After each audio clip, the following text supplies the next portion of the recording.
Hello, Econ students. This is Mrs. Politsky, and I have notes for Chapter 2, Section 2, Evaluating Economic Performance. So, efforts in the U.S. to meet our economic and social goals have caused the economy to evolve slowly over time. Economic and social goals, the U.S., its people, for the most part, share a broad economic and social goals. There are at least 7 of these social goals. So we're going to take a look at this. One is security, equity, efficiency, freedom, growth, price stability, and finally, full employment, basically meaning that everybody who wants a job will be able to get a job. So let's talk about each one of these. Economic freedom. This is the freedom to make our own, not one, but our own economic decisions. That means choices of occupations, choices of who we're going to hire as far as employees, the use of our money. All of that are things that we value. Business owners, they like freedom of choice for where and how they want to produce. There is a belief in economic freedom that is likened to the belief in political freedom. And hence, I think that's why our founders kind of gravitated towards guys like Adam Smith and some of the things that he kind of stood for back in the 1770s. Economic efficiency. This is the idea that resources are scarce and the factors of production must be used wisely to get as many goods and services produced. Efficiency could be, not only just the factors of production, but we've got to think about a big factor, and that's time and how we can become more efficient with that. Economic equity.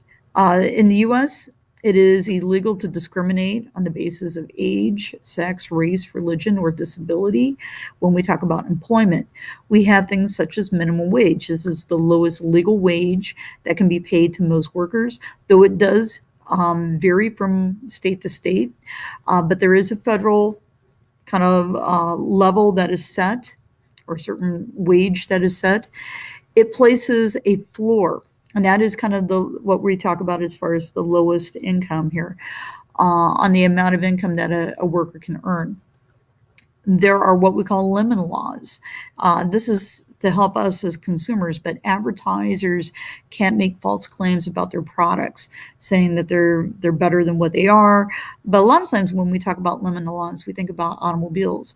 So you can't sell a car as new, even if it's a car that's been on the road for a long period of time. You have to disclose all of that. Hence, today we have these things called Carfax.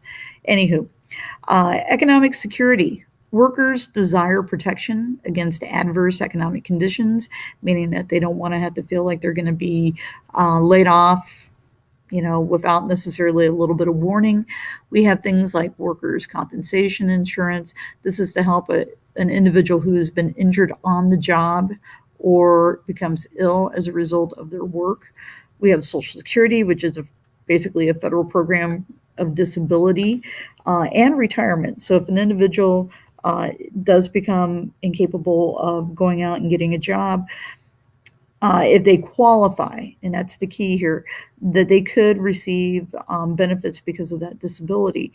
When we work, we pay into Social Security, and at some point in time, usually when we're about age 65, we can go ahead and start receiving benefits from the federal government for our Social Security.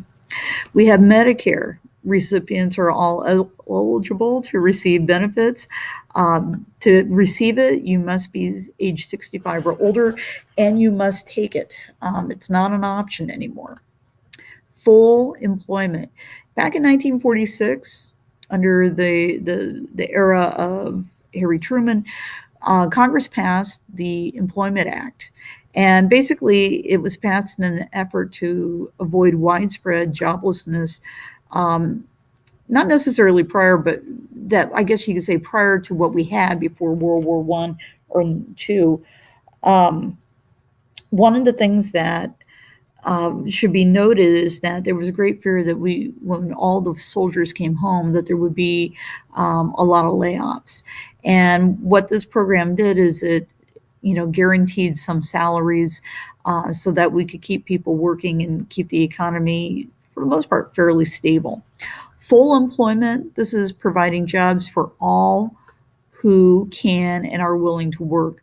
There are some people that, for the most part, are not out there, even though they could be employed, actively seeking employment. And so when we talk about like the unemployment numbers, typically those individuals are not counted into that number matrix or that formula. We're looking at those people who are continually trying to make an effort to find a job. Price stability, that's basically stable prices. Inflation, this is the rise in the general level of prices. Sometimes that may mean that certain necessaries that we need might go up in price. Fixed incomes, these are people for the most part that might be receiving a government benefit like Social Security, but their income pretty much stays the same.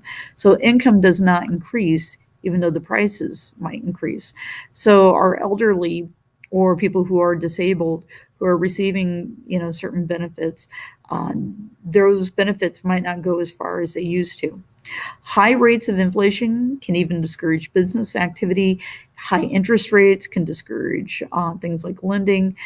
So we want to kind of keep a tab on that. And that's one of the things our government here in the United States is always actively trying to play with as far as like when we want to raise interest rates. Typically when we raise them only a fraction of a percent. And the reason is so that we don't necessarily cause a certain amount of panic and a rise in inflation. Economic growth. Most people hope to own newer homes, newer cars, better jobs, and other kind of consumer products. And due to a growing population, economic growth is always necessary. So we definitely need to kind of keep pace with this if we want to meet the needs of this ever-growing population. So our future goals, such as having a cleaner environment or preservation of endangered species, might be part of that picture of economic growth. What can we do now that's going to ensure that we can have those kind of things into the future?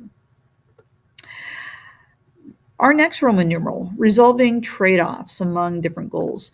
Conflicting goals can be solved by comparing the cost of the goal to its benefit. This is where we're getting into talking again about opportunity cost and this other thing called an opportunity benefit. Opportunity cost, or what you're willing to give up to get something that you want. The opportunity benefit is that thing that you're working for, that thing that you want. So what are some of the other ways that Americans have modified their free enterprise economy or free market economy? And part of that is keeping foreign shoes, yes, the things that we put on our feet, out of the U.S. market. Kind of helps with full-time employment, but it might work against individual freedom if people want fewer choices when when it comes to buying shoes. This might keep a company like Justin Boots out there in the market making boots for others, but it's possible that there could be a company in China that can make knockoff cowboy boots and they could do it cheaper. Anyway, we have an increase in minimum wage. There are some people who say that that's the just and right thing to do. And you have opponents that may say that by raising minimum wage, perhaps to a level that's too high, you might cause fewer workers to be hired because it's too costly for a business owner to go out and hire employees. Trade-offs can be resolved by doing a cost estimate, meaning that you go out and you kind of like crunch the numbers to see what it's really going to cost you to do the things that you want. Government does this quite often in the process of making a budget. When we vote for political candidates who back that position, that's one of those things that we talk about with these trade-offs. Our U.S. economy is flexible enough to accommodate for compromises, allowing for choices. Thank you very much.